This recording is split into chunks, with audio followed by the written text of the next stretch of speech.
దేవుని బిడ్డలారా, ప్రతి ఉదయకాలం ఈ దినం దేవుని వాగ్దానం చూస్తూ దేవుని మాటలు వింటున్న ప్రియాతి దేవుని బిడ్డలందరూ ప్రత్యేకమైన వందనాలు. దేవుని బిడ్డలారా, మీ అందరూ బాగున్నారా? ప్రతి ఉదయకాలం ఈ దినం దేవుని వాగ్దానం చూస్తూ ఎంతో జీవించబడుతున్నారు కదా దేవుని బిడ్డలారా. ప్రతి ఉదయకాలం దేవుడే వచ్చి మాట్లాడుతూ, దేవుడే ధైర్యపరుస్తూ, దేవుడే ఒక నెమ్మది కలిగిన వాక్కునిస్తూ మనల్ని ఎంతగానో నెమ్మది పరుస్తూ ఉండగా ఈ దినం కూడా దేవుడు మనతో ఏం మాట్లాడుతున్నాడు చూద్దాం. పరిశుద్ధ లేఖన గ్రంథంలో నుంచి 119 దావీదు కీర్తన మొదటి 2 వచనాలు చదువుకుందాం. యెహోవా ధర్మశాస్త్రం అనుసరించి నిర్దోషంగా నడుచుకుని వారు ధన్యులు. ఆయన శాసనమును గైకొనుచు పూర్ణ హృదయముతో ఆయన వెతుకువారు ధన్యులు. ఈరోజు దేవుని బిడ్డలారా, ధన్యకరమైన జీవితాన్ని దేవుడు మనకు అనుగ్రహిస్తూ ఉన్నాడు. ఏం చేస్తే ధన్యత ఈరోజు దేవుడు మనతో మాట్లాడుతున్నాడు. ఇక్కడ ఏమని సెలవిస్తున్నాడంటే, యెహోవా ధర్మశాస్త్రంను అనుసరించి నిర్దోషంగా నడుచుకుని వారు ధన్యులు.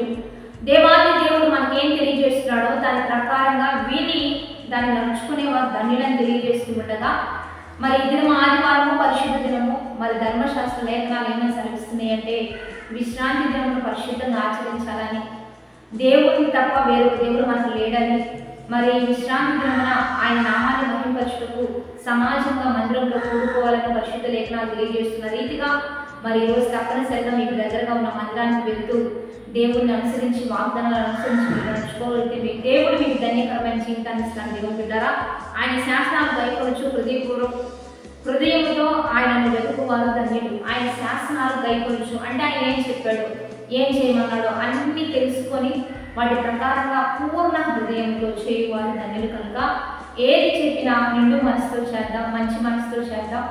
ఎందుకంటే ధన్యత ఇచ్చేది ఆయనే, ఆశీర్వదించేది ఆయనే, సమస్తం సమకూర్చేది ఆయనే, సమస్తం కలిగించేది ఆయనే. కనుక ఆయన చెప్పినట్టు వింటూ ఆయన బాటలో నడుస్తూ ఆయన వల్ల మనం ముందుకు కొనసాగుతూ ఉండగా దేవుడు ఏ ఆశీర్వాదాన్ని కలిగి ఉన్నాడో అదే ఆశీర్వాదాన్ని మనకి ఇస్తే మనం లేవనెత్తుతూ ఉండగా ఈ దిన వాగ్దానాన్ని బట్టి ప్రార్థన చేద్దాం. పరిశుద్ధుడా, మహోన్నతుడా, గొప్ప దేవ, ఈ దినం మీరు పంపిస్తున్న బలమైన వాక్యోచన బట్టి నీకు మహిమ.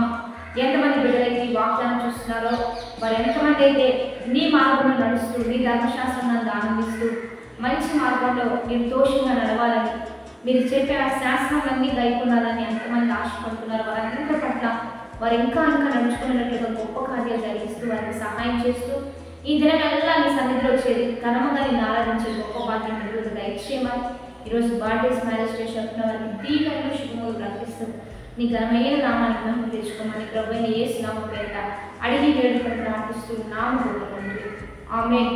కాబట్టి మంచిగా లైక్ చేయండి, షేర్ చేయండి, 15 మంది పంపిస్తూ ఉండండి. దేవుని బిడ్డలారా, అనేకులు బలపరచండి. మరి ఈ దినం ప్రత్యేకంగా 26వ ఉపవాస ఆరాధన మీరందరూ కలుసుకోవచ్చు. లైవ్ ఇస్తున్నాము.